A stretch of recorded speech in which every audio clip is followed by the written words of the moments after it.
دنیا کے اندر ہم یہ دیکھتے ہیں کوئی بھی شخص اگر وہ چاہتا ہے کہ وہ ترقی کرے، اس نے چاہے اپنا ایک چھوٹا سا کاروبار شروع کیا ہو، چاہے وہ کسی کمپنی کا مالک ہو، کتنا بڑا بزنس مین ہو، ضروری ہے کہ وہ جب تک حساب کتاب نہیں کرے گا اس کے کاروبار کو منافع نہیں ہوگا، کچھ عرصے کے بعد کاروبار میں نقصان ہو جائے۔ جب دنیا کی کمپنی کے اندر، دنیا کے معاملات کے اندر بغیر حساب کے معاملہ نہیں چلتا تو میرے دوستو ہمارا آخرت کا معاملہ کیسے چلے گا؟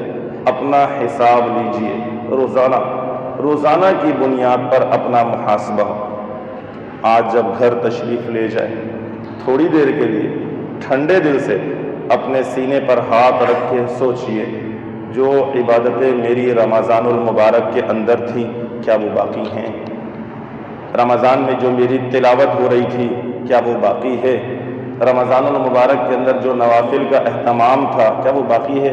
کیا میری نمازیں اسی طرح سے ہیں یا سست ہو گئی؟ کیا میری چستی عبادت کے اندر ویسی ہے یا میری چستی سستی اور کاہلی کے اندر بدل چکی ہے؟ اپنا محاسبہ خود، میں کس جگہ پر کھڑا ہوں؟ میرے رب مجھے جس بات کا حکم دے رہے ہیں کیا میں اس کو پورا کر رہا ہوں؟ میرے اللہ نے جس سے مجھے منع فرما دیا کیا میں اس سے رک رہا ہوں؟ اپنا حساب خود لینا ہے، خود احتسابی۔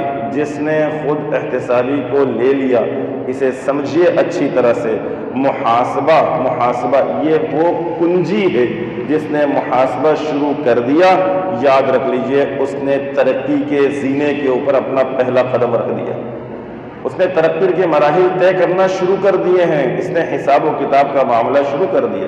اسے معلوم ہے، اس لیے کہ ہر بندہ اپنے آپ کو بخوبی جانتا ہے، دنیا کی نظر میں وہ کیسا ہے، لوگوں کی نظر میں وہ کتنا ہی اچھا کیوں نہ ہو، لیکن وہ یہ خود جانتا ہے کہ میں کیسا ہوں، کہ اپنے چہرے سے اپنے نقاب کو خود اٹھا کر دیکھتا ہے، میں کس جگہ پر کھڑا ہوا ہوں، میرے کارنامے کیا ہیں، یہ ہر بندہ خود جانتا ہے، میری کیا کیا کوتاہیاں ہیں، میرے کیا کیا گناہ ہیں، ہر بندہ خود جانتا ہے۔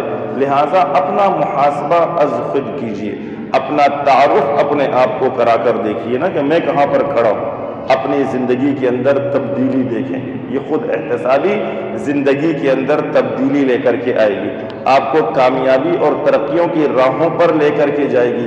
یہ محاسبہ ایسی چیز ہے